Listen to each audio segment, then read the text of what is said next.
Delaware County's only live television newscast from Ball State University's Unified Media Newsroom. You're watching NewsLink Indiana Midday. Welcome to NewsLink Indiana Midday. I'm Jessica Velez. Across Indiana, the weather is about to get messy. Expect to see snow, rain, and freezing rain. Depending on where you live, we'll have the forecast in a few minutes. But Hoosiers are not alone. Forecasters say 2 storms in a row are striking much of the continental U.S. today. They predict a third is on its way. Amy Kiley reports. In some areas, the results could be devastating. We're calling it a parade of storms. Tens of millions of Americans are under weather alerts from 3 storms hitting in a row. This parade of winter storms is being driven by the upper-level winds known as the jet stream. Areas from Kentucky to the mid-Atlantic are dealing with inches of snow after the first storm began yesterday. Virginia State Police report hundreds of driving accidents and dozens of injuries. We're back out putting salt and sand on the bridges and the overpasses. Officials say ice on utility lines could cause power outages in some areas. It can even make walking treacherous. Beginning of the year, we bought a whole pallet of salt, and this is our last couple bags we got. Some in Virginia appear to be enjoying the snow. This is a great time for them. They love playing in the snow. They're in for more of it. Forecasters say a second winter storm starting today will stretch from the plains to the northeast. All right, sir, good luck. They predict the third storm will bring heavy rain to California. That includes areas near Redding, still recovering from floods earlier this month. It also includes wildfire burn scars near LA that are now at risk of mudslides. I do think we're going to lose additional properties on Thursday night. I'm Amy Kiley reporting. Forecasters say areas farther south could see heavy rain and flooding from the first 2 storms. Let's take a look at today's NewsLink Indiana weather. These are the conditions right now. It's 29 degrees under cloudy skies. There is a winter weather advisory for much of the area this afternoon and tonight. Expect a wintry mix of rain, freezing rain, and snow with a high of 34. Things will not warm up in the 7-day forecast. High temperatures will tumble through the 20s with even some teens expected next week, and there's a good chance of snow on Saturday. California's FAIR plan, which is the state's insurance safety net, has run out of cash to pay for Los Angeles wildfire claims and will get a $1 billion bailout. State regulators have made the announcement Tuesday. 2 of the most destructive fires in the state's history destroyed nearly 7,000 structures in the Pacific Palisades area and more than 9,000 in the suburbs of Altadena last month. Since then, the FAIR plan has been inundated with claims from homeowners without private insurance coverage. So far, the plan has paid out $914 million to policyholders.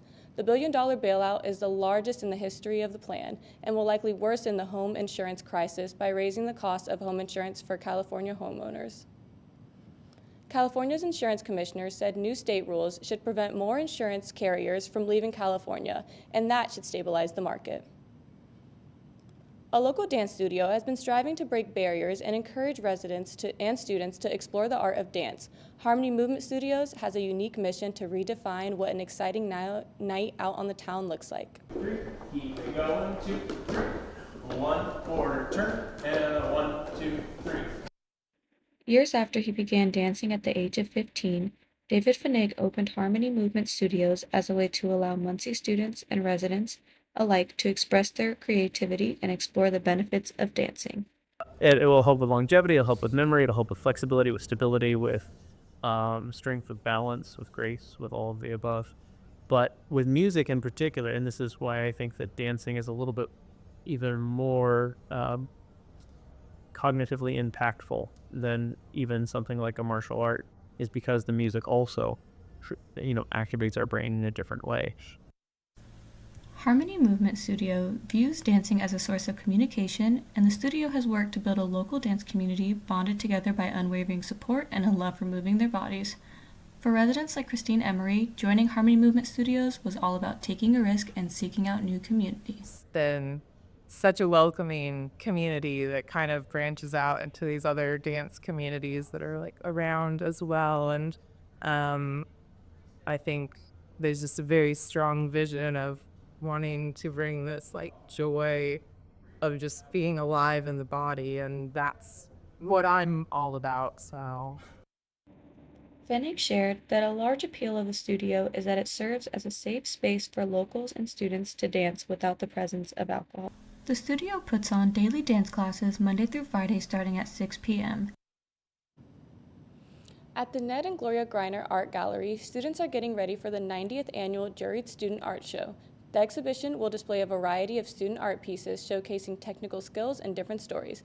NewsLink Indiana's Daniel Huber went to meet a couple of the artists and learn more about their installations. Just outside the entrance of the museum, you are greeted with a giant ceramic arch created by fourth-year ceramics and art education student Hannah Cushing. Originally, when starting, I just wanted to make something extremely playful. I wanted to make something large scale, and I wanted to make a statement too. So I was like, it would be really cool if people could interact with this and like maybe eventually be able to walk under it. Cushing used her experience in architecture to design the arch. She wanted to do a project that was technically challenging. The handmade primary colored structure is self-standing and reinforced with silicone out of safety concerns. I want people to see that like the School of Art is here and like we're thriving and the students are incredible at art and people need to see it. And this is a program that needs to be supported. Past the arch and into the gallery, you will be greeted by multiple student works ranging in mediums, from painting to pastels to prints to multimedia. One installation is by junior animation major Grace Gallagher. A series of vignettes made out of charcoal and ink to tell a story about shame. It starts at a young age, you know, we get put in timeout, we get punished, and then like later down the line, those kind of things can just influence how we view life. Sometimes we're just fighting the shame in a bunch of different ways. But ultimately, I still feel like we all find our way to, you know, accept this shame within us. Gallagher says she wants her piece to encourage people to ask questions about themselves and their own experiences with shame. Art is everything that like humans are meant to do, in all honesty.